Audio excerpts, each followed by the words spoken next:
ಮರುದಿನ ಬೆಳಿಗ್ಗೆ ರಚಿತಾಳಿಗೆ ತನ್ನ ತಲೆಯಲ್ಲಿ ಸ್ವಲ್ಪ ನೋವಾಗ್ತಿತ್ತು ಮತ್ತು ಇಡೀ ಮೈಯಲ್ಲೂ ನೋವಿತ್ತು. ಅವಳಿಗೆ ಎದ್ದೇಳೋದು ಕೂಡ ಆಗ್ತಿರಲಿಲ್ಲ. ಅವಳ ಸ್ಥಿತಿ ಅಷ್ಟೊಂದು ಕೆಟ್ಟದಾಗಿತ್ತು. ಅವಳ ಪಕ್ಕದಲ್ಲೇ ಅಗ್ನಿವರ್ಮ ಮಲಗಿದ್ದ. ಅವನು ತನ್ನ ಫೋನ್ನಲ್ಲಿ ಏನೋ ಮಾಡ್ತಾ ಇದ್ದ ಮತ್ತು ಇನ್ನೊಂದು ಕೈಯಿಂದ ರಚಿತಾಳ ಸೊಂಟವನ್ನು ಹಿಡ್ಕೊಂಡಿದ್ದ. ಸ್ವಲ್ಪ ಹೊತ್ತಿನ ನಂತರ ಅವನು ಫೋನನ್ನು ಪಕ್ಕಕ್ಕೆಸ್ತು ರಚಿತಾಳನ್ನು ನೋಡ್ತಾ ಕೇಳ್ತಾನೆ, ಏನಾಯ್ತು ನಿನಗೆ? ಇದನ್ನು ಕೇಳಿ ಅವಳು ನೋವಿನಿಂದ ಹೇಳ್ತಾಳೆ, ನನ್ನ ಆರೋಗ್ಯ ತುಂಬ ಕೆಟ್ಟಾಗಿದೆ ಅಂತ ಅನ್ನಿಸ್ತಿದೆ. ತಲೆಯಲ್ಲಿಯೂ ನೋವಿದೆ ಮತ್ತು ಇಡೀ ಮೈಯಲ್ಲೂ ನೋವಾಗ್ತಿದೆ. ಇದನ್ನು ಕೇಳಿ ಅವನು ಅವಳನ್ನ ತಕ್ಷಣ ತನ್ನ ಹತ್ರ ಎಳ್ಕೊಳ್ತಾನೆ ಮತ್ತು ಅವಳ ತಲೆಯನ್ನು ತನ್ನ ಎದೆ ಮೇಲೆ ಇಟ್ಕೊಂಡು ಹಣೆ ಮೇಲೆ ಚುಂಬಿಸುತ್ತಾ ಪ್ರೀತಿಯಿಂದ ಹೇಳ್ತಾನೆ, ಬಹುಶಃ ಈ ನೋವಿಗೆ ನಾನೇ ಕಾರಣ. ನನ್ನಿಂದೆ ನೀನು ಇಡೀ ರಾತ್ರಿ ಎಚ್ಚರ ಇರಬೇಕಾಯಿತು. ಪರವಾಗಿಲ್ಲ, ಇವತ್ತು ನೀನು ಕಾಲೇಜ್ಗೆ ಹೋಗೋ ಅಗತ್ಯ ಇಲ್ಲ. ಇವತ್ತು ರಜೆ ಹಾಕು. ಇವತ್ತು ನಾನು ಕೂಡ ನಿನ್ನ ಜೊತೆಯಲ್ಲೇ ಸಮಯ ಕಳೆಯುತ್ತೀನಿ. ಅವನು ಹೀಗೆ ಹೇಳ್ತಿರುವಾಗಲೇ ಹಠಾತ್ತಾಗಿ ಅವನ ಫೋನ್ ಸೌಂಡ್ ಆಗುತ್ತೆ. ಅವನು ಕೈ ಚಾಚಿ ಫೋನ್ ತೆಗೆದುಕೊಳ್ತಾನೆ ಮತ್ತು ಅದರಲ್ಲಿ ಯಾರೋ ಏನೋ ಹೇಳ್ತಾರೆ. ಅದನ್ನು ಕೇಳಿ ಅವನು ತಕ್ಷಣ ರಚಿತಾಳನ್ನು ಬಿಟ್ಟು ಹಾಸಿಗೆಯಿಂದ ಎದ್ದೇಳ್ತಾನೆ ಮತ್ತೆದ್ದು ವಾಶ್ರೂಮ್ಗೆ ಹೋಗ್ತಾನೆ.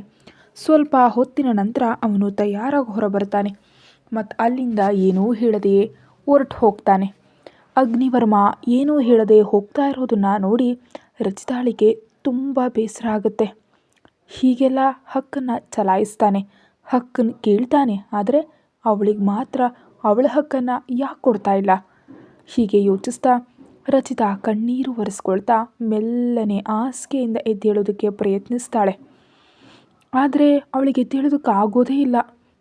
ಅವಳೆಷ್ಟೋ ಗಂಟೆಗಳ ಕಾಲ ಹಾಗೆ ಮಲಗಿರ್ತಾಳೆ ಮತ್ತು ತುಂಬ ಹೊತ್ತು ಕಳೆದ ನಂತರ ಅವಳಿಗೆ ಸ್ವಲ್ಪ ಸರಿ ಅನ್ನಿಸಿದಾಗ ಎದ್ದು ವಾಶ್ರೂಮಿಗೆ ಹೋಗ್ತಾಳೆ.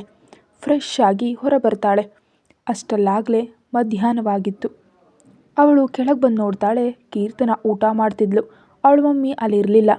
ಅದಕ್ಕೆ ಅವಳು ಅಚ್ಚರಿಯಿಂದ ಕೀರ್ತಾಳನ್ನು ಕೇಳ್ತಾಳೆ, ಕೀರ್ತನ, ಮಮ್ಮಿ ಎಲ್ಲಿ ಹೋಗಿದ್ದಾರೆ? ಮಮ್ಮಿ ಕಾಣಿಸ್ತಾ ಇಲ್ಲ. ಇದನ್ನು ಕೇಳಿ ಕೀರ್ತನ ಹೇಳ್ತಾಳೆ, ಮಮ್ಮಿ ಹೊರಗೆ ಹೋಗಿದ್ದಾರೆ, ಪಪ್ಪ ಕೂಡ ಆಫೀಸ್ನಲ್ಲೇ ಇದ್ದಾರೆ. ನೀನು ಊಟ ಮಾಡು, ಮಮ್ಮಿ ಅಡುಗೆ ಮಾಡಿ ಹೋಗಿದ್ದಾರೆ. ಇವತ್ತು ಯಾಕೋ ಮಮ್ಮಿ ನನ್ನನ್ನು ಸ್ಕೂಲಿಗೆ ಹೋಗೋದಕ್ಕೆ ಬಿಡಲಿಲ್ಲ. ನಿನ್ನನ್ನು ನೋಡ್ಕೊ ಅಂತ ಹೇಳಿದ್ರು. ಆದರೆ ನೀನು ರೂಮ್ನಲ್ಲೇ ಮಲಗಿದ್ದೆ, ಅದಕ್ಕೆ ನಾನೇ ನನ್ನನ್ನು ನೋಡಿಕೊಂಡೆ. ಈಗ ನೀನು ಊಟ ಮಾಡು. ಹೀಗೆ ಹೇಳಿ ಅವಳು ಬೇಗ ಬೇಗ ಊಟ ಮಾಡ್ತಾಳೆ ಮತ್ತು ರಚಿತಾ ಕೂಡ ಅಲ್ಲಿಗೆ ಬಂದು ಊಟ ಮಾಡೋದಕ್ಕೆ ಶುರು ಮಾಡ್ತಾಳೆ.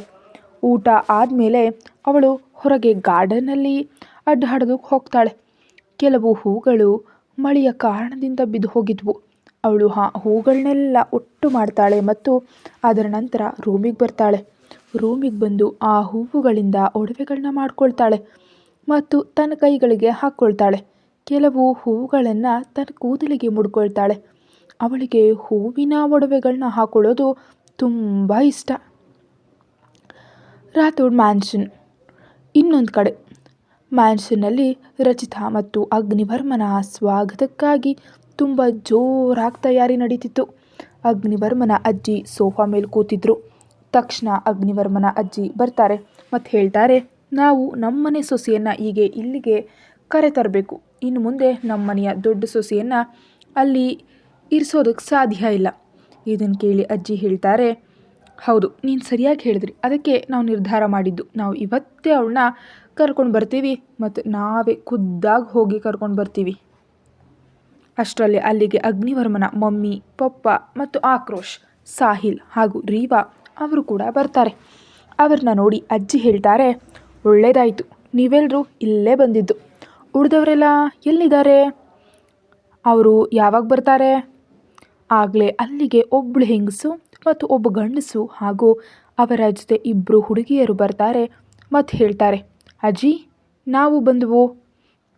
ಇವರು ಅಗ್ನಿವರ್ಮನ ಚಿಕ್ಕಪ್ಪ ಮತ್ತು ಚಿಕ್ಕಮ್ಮ ಹಾಗೂ ಇಬ್ಬರು ಹುಡುಗಿಯರು ಅವರ ಮಕ್ಕಳು. ಮತ್ತು ತಕ್ಷಣ ಇನ್ನೊಬ್ಬ ಗಂಡಸು ಹಾಗೂ ಹೆಂಗಸು ಬರ್ತಾರೆ ಮತ್ತು ಅವರ ಜೊತೆ ಒಬ್ಬ ಹುಡುಗ. ಅವನು ಆಕ್ರೋಶ್ ವಯಸ್ಸಿನವನೇ ಆಗಿದ್ದ. ಇವರು ಕೂಡ ಅಗ್ನಿವರ್ಮನ ಚಿಕ್ಕಪ್ಪ ಚಿಕ್ಕಮ್ಮ, ಎಲ್ಲರಿಗಿಂತ ಕಿರಿಯ ಚಿಕ್ಕಪ್ಪ ಚಿಕ್ಕಮ್ಮ ಮತ್ತು ಈ ಹುಡುಗ ಅವರ ಮಗ. ಇಲ್ಲಿ ಅಗ್ನಿವರ್ಮನ ಕಿರಿಯ ಚಿಕ್ಕಮ್ಮ ನಗ್ತಾ ಅಜ್ಜಿಗೆ ಹೇಳ್ತಾರೆ, ಅರೆ ಅತ್ತೆಯವರೇ, ನಮಗೆ ತುಂಬ ವಿಚಿತ್ರ ಅನ್ನಿಸ್ತಿದೆ.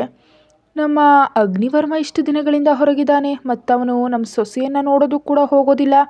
ಹಾಗಾದರೆ ಆ ಹುಡುಗಿ ಬೇರೆ ಯಾವ ಹುಡುಗನ ಹತ್ರವೂ ಹೋಗೋದಿಲ್ವಾ? ಹಾಗಿರೋದಕ್ಕೆ ಸಾಧ್ಯವೇ ಇಲ್ಲ.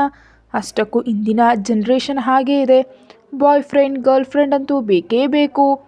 ಒಂದು ದಿನದ ಊಟ ಸಿಗದಿದ್ರೂ ಪರವಾಗಿಲ್ಲ.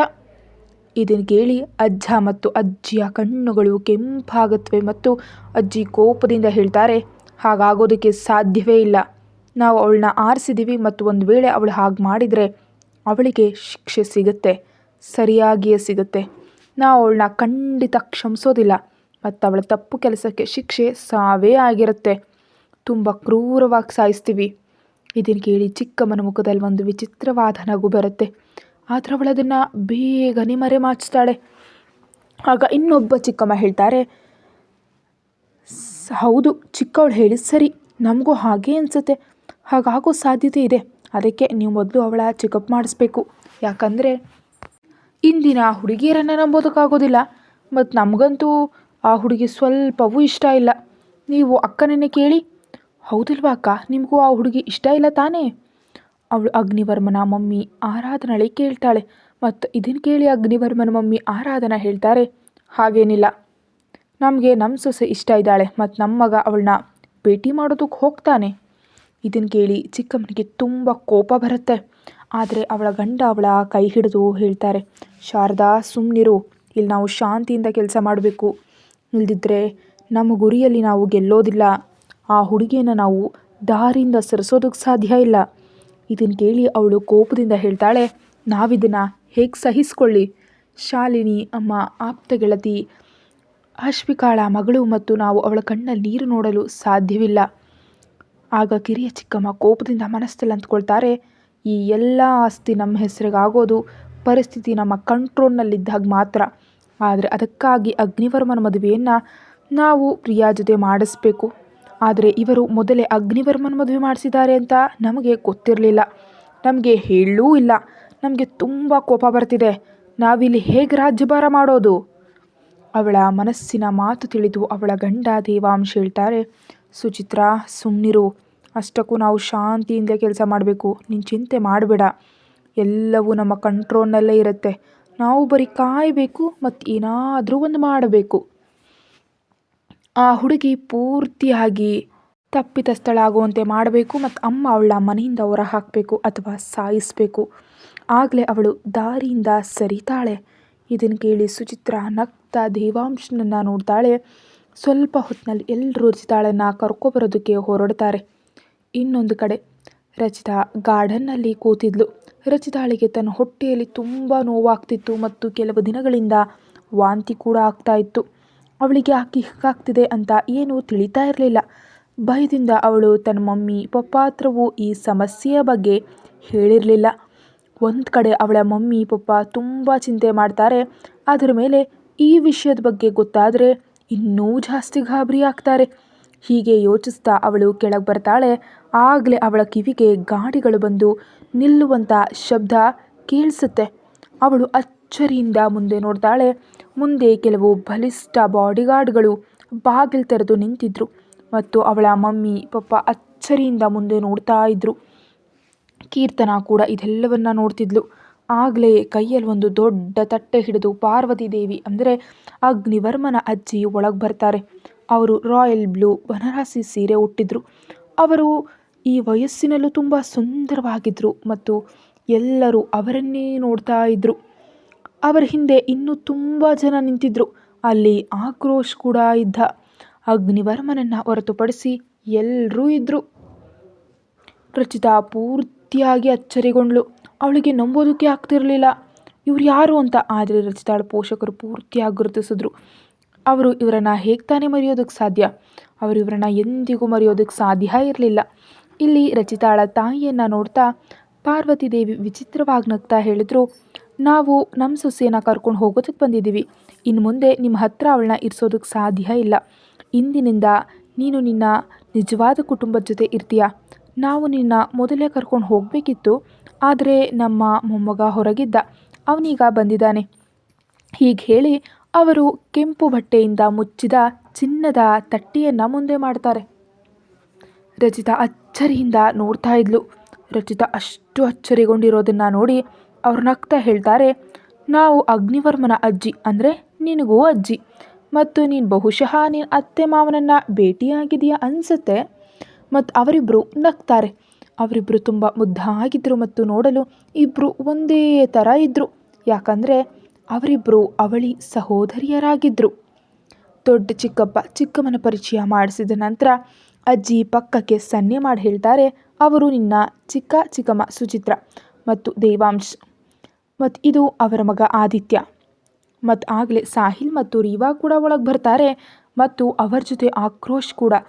ಸಾಹಿಲ್ನನ್ನು ನೋಡಿ ರಚಿತಾ ತುಂಬ ಹೆದರ್ತಾಳೆ ಮತ್ತು ರೀವಾಳನ್ನು ನೋಡಿ ಕೂಡ. ಇಲ್ಲಿ ಅಜ್ಜಿ ಆ ಮೂವರನ್ನು ನೋಡಿ ಹೇಳ್ತಾರೆ, ಇವರಿಬ್ಬರು ನಿನ್ನ ಮೈದುನಂದಿರು ಮತ್ತು ಇವಳು ನಿನ್ನ ನಾದ್ನಿ. ಮುಂದಿನ ಕ್ಷಣ ರಚಿತಾ ಕೆಳಗೆ ಭಾಗಿ ಅಜ್ಜಿಯ ಕಾಲು ಮುಟ್ತಾಳೆ ಮತ್ತು ಹೇಳ್ತಾಳೆ, ನೀವು ಇದೆಲ್ಲವನ್ನ ಯಾಕೆ ತಂದಿದ್ದೀರಿ? ಅಜ್ಜಿ ಕೂಡ ತುಂಬ ಪ್ರೀತಿಯಿಂದ ಹರಿಸ್ತಾರೆ. ಅದರ ನಂತರ ರಚಿತಾಳ ಕೈಗೆ ಆ ತಟ್ಟೆಯನ್ನು ಕೊಡ್ತಾರೆ ಮತ್ತು ಹೇಳ್ತಾರೆ, ನಾವು ನಿನ್ನನ್ನು ಪೂರ್ತಿಯಾಗಿ ಅಲಂಕರಿಸಿ ನಮ್ಮ ಜೊತೆ ಕರ್ಕೊಂಡು ಹೋಗೋದಕ್ಕೆ ಬಯಸ್ತೀವಿ. ನೀನು ಮೊದಲು ತಯಾರಾಗು. ಅದರ ನಂತರ ಎಲ್ಲರೂ ಅವಳಿಗೆ ಹರಸ್ತಾರೆ, ನೀನು ನಿಜವಾಗಿಯೂ ತುಂಬ ಸಂಸ್ಕಾರವಂತಳು. ನಮಗನ್ಸಿತ್ತು ನೀನು ನಿನ್ನ ಸಂಸ್ಕಾರವನ್ನೆಲ್ಲ ಮರ್ತಿದೀಯಾ ಅಂತ. ಆದರೆ ನೀನು ಸಿಂಧೂರ ಕೂಡ ಇಟ್ಕೊಂಡಿದೀಯಾ, ಪೂರ್ತಿಯಾಗಿ ಸೊಸೆ ಥರ ಅಲಂಕಾರ ಮಾಡ್ಕೊಂಡಿದೀಯಾ. ನಿನ್ನನ್ನು ಹೀಗೆ ನೋಡಿ ನಮಗೆ ತುಂಬ ಖುಷಿಯಾಗಿದೆ. ಈಗ ನೀನು ಬಾ, ನಾವು ನಮ್ಮ ಕೈಯಾರೆ ನಿನಗೆ ಅಲಂಕಾರ ಮಾಡ್ತೀವಿ. ಯಾಕೋ ಏನೋ ರಚಿತಾಳಿಗೆ ತುಂಬ ಒಳ್ಳೆಯದನ್ಸುತ್ತೆ ಮತ್ತು ಅವಳು ಕೂಡ ಸರಿ ಅಂತಾಳೆ. ಸ್ವಲ್ಪ ಹೊತ್ತಿನಲ್ಲೇ ಅಜ್ಜಿ ತನ್ನ ಕೈಯಾರೆ ಅವಳಿಗೆ ಅಲಂಕಾರ ಮಾಡ್ತಾರೆ ಮತ್ತು ಹೊರಗೆ ಕರೆತರ್ತಾರೆ. ರಚಿತಾ ಒಂದು ಸುಂದರವಾದ ಕೆಂಪು ಲೆಹಂಗಾ ಹುಟ್ಟಿದ್ದಾಳೆ ಮತ್ತು ಅವಳಿಗೆ ತುಂಬ ಚಿನ್ನದ ಒಡವೆಗಳನ್ನು ಹಾಕಿಸಲಾಗಿತ್ತು ಮತ್ತು ಹೂವಿನ ಒಡವೆಗಳನ್ನ ಕೂಡ. ಅವಳು ತನ್ನ ತಿಲಕವನ್ನು ಕೂಡ ಇಟ್ಕೊಳ್ತಾಳೆ. ಅದನ್ನು ಅವಳು ಪ್ರತಿದಿನ ಇಟ್ಕೊಳ್ತಿದ್ಲು. ಅವಳು ಪೂರ್ತಿ ರಾಧಾಮಾತೆಯಂತೆ ಕಾಣ್ತಾ ಇದ್ಲು. ನೋಡಿ ಅಜ್ಜಿ ದೃಷ್ಟಿ ತೆಗೆದು ಹೇಳ್ತಾರೆ, ಪೂರ್ತಿ ರಾಧಾಮಾತೆಯಂತೆ ಕಾಣ್ತಿದ್ಯಾ. ಇದನ್ನು ಕೇಳಿ ಅವಳು ನಾಚಿಕೆ ಪಡ್ತಾ ಹೇಳ್ತಾಳೆ, ಥ್ಯಾಂಕ್ ಯು ಅಜ್ಜಿಯವರೇ. ಅಜ್ಜಿ ನಗ್ತಾರೆ ಮತ್ತು ಅದರ ನಂತರ ಅವಳನ್ನು ಕರ್ಕೊಂಡು ಹೊರಗೆ ಬರ್ತಾರೆ. ಅವಳು ಎಲ್ಲರ ಆಶೀರ್ವಾದ ಪಡಿತಾಳೆ. ಎಲ್ಲರೂ ಅವಳನ್ನು ನೋಡಿ ಖುಷಿ ಆಗ್ತಾರೆ. ಅಗ್ನಿವರ್ಮನ ಮಮ್ಮಿಗೆ ಮಾತ್ರ ಕೋಪ ಬರ್ತಿತ್ತು. ಇಲ್ಲಿ ಅಜ್ಜ ಅಜ್ಜಿ ಮತ್ತು ಅಗ್ನಿವರ್ಮನ ಪಪ್ಪ ಹೊರತುಪಡಿಸಿ ಯಾರಿಗೂ ರಚಿತಾ ಇಷ್ಟ ಇರಲಿಲ್ಲ. ಆಕ್ರೋಶ್ಗೂ ರಚಿತಾ ಇಷ್ಟ ಇರಲಿಲ್ಲ. ಆದರೆ ಅವನ ಗಮನ ಎಲ್ಲ ಸುಮ್ಮನೆ ಕೂತು ಇದೆಲ್ಲವನ್ನ ನೋಡ್ತಿದ್ದ ಕೀರ್ತನಾಳ ಮೇಲಿತ್ತು. ಆಕ್ರೋಶ್ ವಿಚಿತ್ರವಾಗಿ ನಗ್ತಾ ಮನಸ್ಸಿನಲ್ಲಿ ಅಂದ್ಕೊಳ್ತಾನೆ, ನೀನು ಕೂಡ ಮುಂದೆ ಕಲಿ, ನೀನು ಕೂಡ ಇದನ್ನೇ ಮಾಡಬೇಕು. ನನಗನ್ಸುತ್ತೆ ನೀನು ಮಾತನಾಡಲು ಕೂಡ ಕಲಿಬೇಕು, ಆಗಲೇ ನೀನು ಒಬ್ಬ ರಾಣಿ ಆಗೋದಕ್ಕೆ ಸಾಧ್ಯ. ಅಷ್ಟಕ್ಕೂ ನೀನು ನನಗೆ ತುಂಬ ಇಷ್ಟ. ಇಲ್ಲಿ ಅಜ್ಜಿ ಅಗ್ನಿವರ್ಮನ ಪಪ್ಪ ಅಂದರೆ ದಕ್ಷ ಅವರನ್ನ ನೋಡಿ ಹೇಳ್ತಾರೆ, ನಮ್ಮ ಮೊಮ್ಮಗ ಎಲ್ಲಿದ್ದಾನೆ, ಅವನನ್ನು ಕರೀರಿ. ಯಾಕಂದರೆ ಇವರಿಬ್ಬರು ಒಟ್ಟಿಗೆ ಆರತಿ ಮಾಡಬೇಕು. ಅವರು ಹಾಗೆ ಹೇಳುವಷ್ಟರಲ್ಲೇ ಒಂದು ತಣ್ಣನೆಯ ಧ್ವನಿ ಎಲ್ಲರ ಕಿವಿಗೆ ಬೀಳುತ್ತೆ. ನಾವಿಲ್ಲೇ ಇದ್ದೀವಿ, ನಾವು ಮೊದಲೇ ಬಂದಿದ್ವು, ಆದರೆ ನಾವು ತಿಳಿಯಲು ಪ್ರಯತ್ನಿಸ್ತಿದ್ದೆ ಇದೆಲ್ಲ ಏನು ನಡೀತಿದೆ ಅಂತ. ನೀವು ಏನು ಮಾಡೋದಕ್ಕೆ ಬಯಸ್ತಿದ್ದೀರಿ? ಇದನ್ನು ಕೇಳಿ ಆಕ್ರೋಶ್ ಅವನನ್ನು ತಮಾಷೆ ಮಾಡ್ತಾ ಹೇಳ್ತಾನೆ, ಹೌದು, ಇನ್ನು 10 ವರ್ಷ ಆಸ್ಟ್ರೇಲಿಯಾದಲ್ಲೇ ಇರು, ಆಗ ನೀನು ಇಲ್ಲಿನ ರೀತಿ ನೀತಿಗಳನ್ನ ಇನ್ನೂ ಹೆಚ್ಚು ಕಲಿತೀಯ. ಅಗ್ನಿವರ್ಮ ಬರೀ ತನ್ನ ತಣ್ಣನೆಯ ನೋಟದಿಂದ ಅವನ್ನ ದಿಟ್ಟಿಸ್ತಾನೆ. ಇಲ್ಲಿ ರಚಿತಾಳಿಗೆ ತುಂಬ ಅಸಮಾಧಾನ ಆಗ್ತಿತ್ತು ಮತ್ತು ವಿಚಿತ್ರ ಅನ್ನಿಸ್ತಾ ಇತ್ತು. ಅವಳಿಗೆ ಮತ್ತೆ ವಾಂತಿ ಮಾಡೋ ಮನಸ್ಸಾಗ್ತಿತ್ತು. ಅವಳು ಹೇಗೋ ಮಾಡಿ ತನ್ನನ್ನು ತಾನು ಕಂಟ್ರೋಲ್ ಮಾಡ್ಕೊಳ್ತಾಳೆ. ಅವಳ ಆರೋಗ್ಯ ತುಂಬ ಕೆಟ್ಟದಾಗಿದೆ. ಅದನ್ನು ಅವಳು ಯಾರಿಗೂ ತಿಳಿಯೋದಕ್ಕೆ ಬಿಡ್ತಾ ಇಲ್ಲ. ಆದರೆ ಯಾಕೋ ಅಗ್ನಿವರ್ಮನಿಗೆ ಅವಳ ಸ್ಥಿತಿ ಅರ್ಥ ಆದಂತಿತ್ತು. ಆದರೆ ಅವನು ಏನೂ ಹೇಳೋದಿಲ್ಲ. ಇದನ್ನು ಕೇಳಿ ಅಜ್ಜಿ ತನ್ನ ಕೆಂಪು ಕಣ್ಣುಗಳಿಂದ ನೋಡ್ತಾ ಹೇಳ್ತಾರೆ, ನಮ್ಮ ಮನೆ ಸೊಸೆ ತನ್ನ ತವರು ಮನೆಯಲ್ಲಿ ಇರೋದಿಲ್ಲ, ಅವಳು ತನ್ನ ಮನೆಯಲ್ಲೇ ಇರ್ತಾಳೆ. ಹಾಗಾಗಿ ಅವಳು ನಿಮ್ಮ ಜೊತೆ ಇರ್ತಾಳೆ ಅಂತ ಮರೆತು ಬಿಡಿ. ಅವಳು ಇಂದಿನಿಂದ ನಮ್ಮ ಜೊತೆ ಇರ್ತಾಳೆ ಮತ್ತು ಅಲ್ಲಿಂದಲೇ ತನ್ನ ಓದನ್ನು ಪೂರ್ತಿ ಮಾಡ್ತಾಳೆ. ನಾವು ಯಾವುದೇ ಅಡ್ಡಿ ಆತಂಕ ಮಾಡೋದಿಲ್ಲ. ಇದನ್ನು ಕೇಳಿ ರಚಿತಾಳ ಮಮ್ಮಿ ಇನ್ನೂ ಏನೂ ಹೇಳೋದಕ್ಕಾಗೋದಿಲ್ಲ. ಯಾಕಂದರೆ ಅವರಿಗೆ ಗೊತ್ತಿತ್ತು ಅವರು ಏನು ಹೇಳಿದರೂ ಯಾವುದೇ ಪ್ರಯೋಜನ ಆಗೋದಿಲ್ಲ ಅಂತ. ಇದೆಲ್ಲ ತುಂಬ ಅಪಾಯಕಾರಿ. ಇಲ್ಲಿರೋ ಪ್ರತಿಯೊಬ್ಬರೂ ತುಂಬ ಅಪಾಯಕಾರಿ ಮನುಷ್ಯರು. ಇದೆಲ್ಲವನ್ನು ಯೋಚಿಸ್ತಾ ರಚಿತಾಳ ಮಮ್ಮಿ ಮನಸ್ಸಿನಲ್ಲೇ ಅಂದ್ಕೊಳ್ತಾರೆ, ರಾಧೆ ರಾಧೆ, ನಮ್ಮ ಮಗಳ ರಕ್ಷಣೆ ಮಾಡು, ಅವಳಿಗೆ ಶಕ್ತಿ ಕೊಡು, ಅಲ್ಲಿಗೆ ಹೋಗಿ ಅವಳು ತನ್ನ ರಕ್ಷಣೆ ತಾನೇ ಮಾಡಿಕೊಳ್ಳುವಂತೆ ಮಾಡು. ಯಾಕಂದರೆ ನಮಗೆ ಗೊತ್ತು ಆ ಜಾಗ ಎಂಥದ್ದು ಅಂತ. ನರಕಕ್ಕಿಂತಲೂ ಜಾಸ್ತಿ ನೋವು ಕೊಡೋ ಜಾಗ ಅದು. ರಾಠೋಡ್ ಮ್ಯಾನ್ಷನ್ ಹೊರಗೆ ಎಷ್ಟೋ ಗಾಡಿಗಳು ಬಂದು ನಿಲ್ಲುತ್ತವೆ. ಎಲ್ಲರೂ ಗಾಡಿಯಿಂದ ಇಳಿತಾರೆ ಮತ್ತು ಅಗ್ನಿವರ್ಮ ಗಾಡಿಯಿಂದ ಇಳಿತಾನೆ. ಅವನು ಮೆಲ್ಲನೆ ಬಾಗಿಲು ತೆಗೆದು ರಚಿತಾಳಿಗೆ ಹೊರಗೆ ಬರೋದಕ್ಕೆ ಸಹಾಯ ಮಾಡ್ತಾನೆ ಮತ್ತು ಅವಳ ಕೈ ಹಿಡಿದು ಮುಂದೆ ಕರ್ಕೊಂಡು ಹೋಗ್ತಾನೆ. ಇಲ್ಲಿ ಅಜ್ಜಿ ಆರತಿ ತಟ್ಟೆ ತರ್ತಾರೆ. ಅವರಿಬ್ಬರ ಗೃಹ ಪ್ರವೇಶಕ್ಕಾಗಿ ಕೆಲಸದವರಿಗೆ ಎಲ್ಲ ಸಾಮಾನು ತರೋದು ಹೇಳಲಾಗುತ್ತೆ. ನಂತರ ಕೆಳಗೆ ಒಂದು ತಟ್ಟೆ ಇರಿಸಲಾಗಿತ್ತು. ಅದರಲ್ಲಿ ಕೆಂಪು ನೀರು ಇತ್ತು. ರಚಿತಾ ಒಂದ್ಸಲ ತಟ್ಟೆಯನ್ನು ನೋಡ್ತಾಳೆ ಮತ್ತು ನಂತರ ತನ್ನ ಪಾದ ಇಡ್ತಾಳೆ. ಮುಂದೆ ಒಂದು ಬಿಳಿ ಬಟ್ಟೆ ಹಾಸಲಾಗಿತ್ತು ಮತ್ತು ರಚಿತಾ ಅಗ್ನಿವರ್ಮನ ಕೈ ಹಿಡಿದು ಆ ಬಟ್ಟೆಯ ಮೇಲೆ ಹೆಜ್ಜೆ ಹಾಕ್ತಾ ಒಳಗೆ ಬರ್ತಾಳೆ. ಅವಳ ಪಾದದ ಗುರುತುಗಳು ಬಿಳಿ ಬಟ್ಟೆಯ ಮೇಲೆ ಮೂಡುತ್ತವೆ. ಅದನ್ನು ತುಂಬ ಶುಭ ಅಂತ ನಂಬಲಾಗುತ್ತೆ. ರಚಿತಾ ಮುಂದೆ ಹೆಜ್ಜೆ ಹಾಕ್ತಾ ಇದ್ದಂತೆ ಹಠಾತ್ತಾಗಿ ಅವಳಿಗೆ ತಲೆ ಸುತ್ತುತ್ತೆ ಮತ್ತು ಹೊಟ್ಟೆಯಲ್ಲಿ ನೋವಾಗುತ್ತೆ. ಮುಂದಿನ ಕ್ಷಣ ಅವಳು ವಾಂತಿ ಮಾಡೋದಕ್ಕೆ ಶುರು ಮಾಡ್ತಾಳೆ. ಇದನ್ನು ನೋಡಿ ಎಲ್ಲರೂ ಗಾಬರಿ ಆಗ್ತಾರೆ. ಅಗ್ನಿವರ್ಮ ಕೂಡ ಸ್ವಲ್ಪ ಗಾಬರಿ ಆಗ್ತಾನೆ ಮತ್ತು ಅವನು ರಚಿತಾಳನ್ನು ಬಾಹುಗಳಲ್ಲಿ ಎತ್ಕೊಂಡು ರೂಮಿಗೆ ಕರ್ಕೊಂಡು ಬರ್ತಾನೆ. ಇಲ್ಲಿ ಅವಳ ಸ್ಥಿತಿ ನೋಡಿ ಚಿಕ್ಕಮ್ಮ ಹೇಳ್ತಾರೆ, ನಮ್ಮ ಅಗ್ನಿವರ್ಮ ಬಂದು ಬರೀ 2 ವಾರ ಆಗಿದೆ ಮತ್ತೇನೋ ಈ ಹುಡುಗಿ ಗರ್ಭಿಣಿಯಾಗಿದ್ದಾಳೆ ಅನಿಸುತ್ತೆ. ಯಾಕಂದರೆ ಹಾಗಿದ್ದಾಗಲೇ ಹೀಗಾಗೋದು. ನಾವು ಎಷ್ಟೋ ಹುಡುಗಿಯರನ್ನ ನೋಡಿದ್ದೀವಿ ಮತ್ತು ಹೊರಗಿನ ಸುಂದರತೆಯನ್ನು ಎಂದಿಗೂ ನೋಡಬಾರ್ದು ಅಕ್ಕ. ನೀವು ನೋಡಿ, ನಮ್ಮ ಮಾತು ನಿಜವಾಗುತ್ತೆ. ಇದನ್ನು ಕೇಳಿ ಅಗ್ನಿವರ್ಮನ ಮಮ್ಮಿಗೆ ತುಂಬ ಕೋಪ ಬರುತ್ತೆ ಮತ್ತು ಅವರು ಕೋಪದಿಂದ ಒಳಗೆ ಬರ್ತಾರೆ. ಇಲ್ಲಿ ಅಗ್ನಿವರ್ಮ ಡಾಕ್ಟರ್ಗೆ ಕರೀತಾನೆ ಮತ್ತು ಡಾಕ್ಟರ್ ಬಂದು ರಚಿತಾಳನ್ನು ಚೆನ್ನಾಗಿ ಚೆಕ್ ಮಾಡ್ತಾರೆ. ಚೆಕ್ ಮಾಡಿದ ನಂತರ ಡಾಕ್ಟರ್ ಅಜ್ಜಿಗೆ ಕೇಳ್ತಾರೆ, ಇವಳ ಹಸ್ಬೆಂಡ್ ಎಲ್ಲಿದ್ದಾರೆ? ಇದನ್ನು ಕೇಳಿ ಅಗ್ನಿವರ್ಮ ಮುಂದೆ ಬಂದು ಹೇಳ್ತಾನೆ, ಹೌದು ಡಾಕ್ಟರ್ ಹೇಳಿ, ನನ್ನ ಹೆಂಡತಿಗೆ ಏನಾಗಿದೆ? ಡಾಕ್ಟರ್ ನಗ್ತಾ ಹೇಳ್ತಾರೆ, congratulations, you both are going to be mom and dad. She is 1 month pregnant. ಅಭಿನಂದನೆಗಳು, ನೀವಿಬ್ಬರು ತಂದೆ ತಾಯಿ ಆಗಲಿದ್ದೀರಿ. ಅವಳು 1 ತಿಂಗಳ ಗರ್ಭಿಣಿ. ಇದನ್ನು ಕೇಳಿ ಇಡೀ ಕುಟುಂಬ ಶಾಕ್ ಆಗುತ್ತೆ. ಅಜ್ಜಿ ಕೋಪದಿಂದ ಕಿರ್ಚ್ತಾ ಹೇಳ್ತಾರೆ, ಅಗ್ನಿವರ್ಮ ಇದೇನು ನಡೀತಾ ಇದೆ? ಈ ಮಗು ನಿಂದಲ್ವಾ? ಈ ಹುಡುಗಿ 1 ತಿಂಗಳ ಗರ್ಭಿಣಿ ಹೇಗಾಗೋದಕ್ಕೆ ಸಾಧ್ಯ? ನೀನು ಆಸ್ಟ್ರೇಲಿಯಾದಿಂದ ಬಂದು ಬರೀ 2 ವಾರ ಆಗಿದೆ. ಹಾಗಾದರೆ ಈ ಹುಡುಗಿ ಇಷ್ಟು ಬೇಗ ಪ್ರೆಗ್ನೆಂಟ್ ಹೇಗಾದ್ಲು? ಇದರ ಅರ್ಥ ನಾವು ಅಂದ್ಕೊಂಡಿದ್ದೆ ನಿಜ, ಇವಳು ಇನ್ನೊಬ್ಬನ ಜೊತೆ. ಅವ್ರು ಹಾಗೆ ಹೇಳಿ ಕೋಪದಿಂದ ರಚಿತಾಳನ್ನು ನೋಡಲು ಶುರು ಮಾಡ್ತಾರೆ. ಇಲ್ಲಿ ರಚಿತಾ ಮೆಲ್ಲನೆ ಪ್ರಜ್ಞೆಗೆ ಬರ್ತಾಳೆ ಮತ್ತು ಎಲ್ಲರೂ ತನ್ನ ಕೋಪದಿಂದ ನೋಡ್ತಾ ಇರೋದನ್ನು ಕಂಡು ತುಂಬ ಗಾಬರಿ ಆಗ್ತಾಳೆ ಮತ್ತು ಅಗ್ನಿವರ್ಮನ ಕೈ ಹಿಡಿತಾಳೆ. ಅಗ್ನಿವರ್ಮ ಕೂಡ ಮೆಲ್ಲನೆ ಅವಳ ಕೈ ಬೆರಳುಗಳನ್ನ ಸವರ್ತಾ ಅಜ್ಜಿಯ ಮಾತುಗಳನ್ನ ಕೇಳಿಸ್ಕೊಳ್ತಾನೆ. ಇಲ್ಲಿ ಅಜ್ಜಿ ಕೋಪದಿಂದ ಹೇಳ್ತಾರೆ, ಈಗ ನಾವು ಈ ಹುಡುಗಿಯನ್ನು ಜೀವಂತ ಬಿಡೋದಕ್ಕೆ ಸಾಧ್ಯ ಇಲ್ಲ. ನಾವು ಈ ಹುಡುಗಿಯನ್ನು ಸಾಯಿಸಿಬಿಡ್ತೀವಿ.